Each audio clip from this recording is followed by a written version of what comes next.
Well, yeah, obviously. And like you said, it was your first time and kind of like the proper other Yeah. than Bosnia. I want to ask about Iraq because I did hear in your Team House interview you were talking about that a little bit. So, does the SAS, you specifically, are you guys in that opening stage in '03, or did you come in a little later? Like, what was your timeline when you showed up in Iraq? Oh, we were there first. Yeah, we were there like we deployed 19th of March 2003 was our deployment date. Our forward mountain base was Jordan.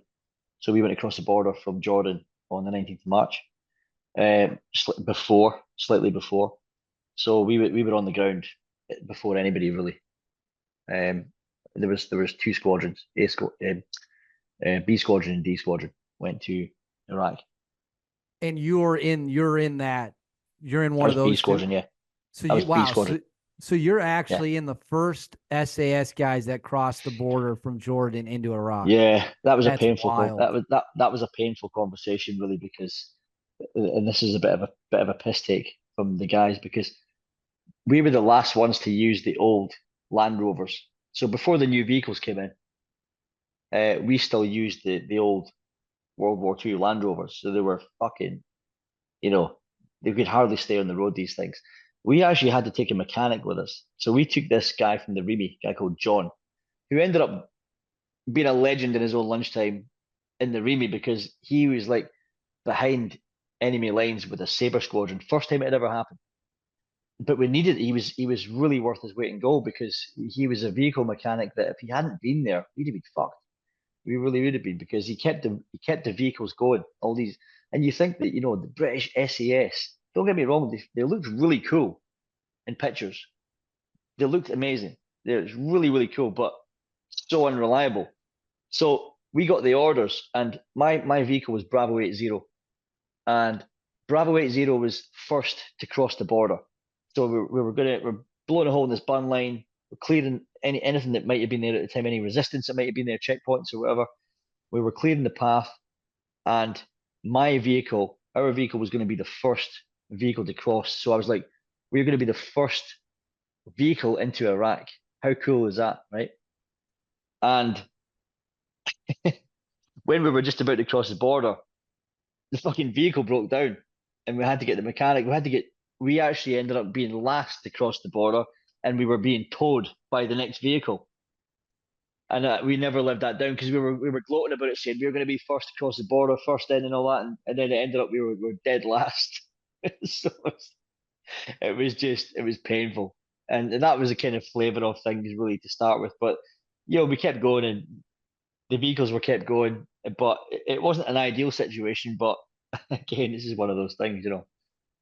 How would you describe the resistance that you faced in Iraq? And I'll preface it kind of with this. I've heard from a lot of guys in the interview series that essentially a lot of Iraqi soldiers didn't really want to fight. Like Nah. they took one look at American, British, the Allied power. They saw a couple guys get destroyed, and they're like, "This is not for us." And they Mm. pretty much just put their guns down and went home. For Yeah, I you, mean it's a shame, really. It's a shame when you think about that. They're people, they are people. They're not terrorists. They're soldiers and all conscripts, and none of them want to be there. These people are just people with families, and they have to be there because they're under a regime and they have no choice in the matter. So yeah, it's a bit like the Gulf War One. You know what happened there when they all just completely surrendered as soon as it started. You've got to feel for these people, So um, it's a really weird mindset with that one because that's something that I thought about a lot years after, even still today. When you're ordered to go somewhere to to do a job in a foreign country, and the resistance isn't actually resistance, but you do have resistance. We met resistance. There were pockets of resistance who were resistant, but probably because they just felt they had to be, and some of them probably wanted to be, but the majority probably didn't want to be there. And so it's changed days now because after that point where you know the regime fell, and then all these other groups, then these other militant groups showed up, and it was then terrorism essentially. when you're dealing with extremists, terrorists, these are people who are very conditioned, very motivated, very driven by their culture, by their overall their overarching goal, and they're very passionate about what they're fighting for. So you've got a different beast there. You've got resistance. You've got essentially like an enemy, and you will have a fight. They want to kill you. But back in the first stages of the Iraq War, it's not you've not got that. You don't have terrorism. You have essentially Saddam Hussein's then army who aren't in it because they want to be there. Right. So it's you have to feel for these people, the people of Iraq, because I worked in Iraq after leaving the regiment. Some of the nicest people you'd ever meet are Iraqis. The good people. So yeah, it's a shame. But as far as the resistance goes, yeah, light resistance, pockets of small resistance, but nothing huge. One and number one, I agree with your assessment there, and I think people forget that. I think a lot of people forget that these are people who have children, they have Yeah, wives, and there is, and I think the important thing, the point you're making is there's a big difference between a uniformed soldier of the Iraqi army and, for huge. example, a member of ISIS. Yeah. One's a professional soldier who Hmm. is not trying to blow himself up for some asinine reason. And the other one will have no problem killing every innocent person around him if he gets the opportunity. And it's Huge. important people understand those are not the same Mm. things. Not the same. And we're indoctrinated. I mean, when you're in the military, I mean, when you do basic training, you're taught to kill the enemy, kill or capture the enemy. So the word enemy is drilled in. You're conditioned to believe that these people are your enemy. And let's face it, when it all comes down to it, it's all politics. You're there because you're told to be there, because the army's told to be there. You're there to do your job, right? And everyone else is. So we're the enemy to them. When it's uniformed soldiers, we are the enemy because they're fighting for whatever their regime believes is right, and vice versa. So there is a huge difference. You can have empathy for a fellow soldier, but not with extreme terrorism.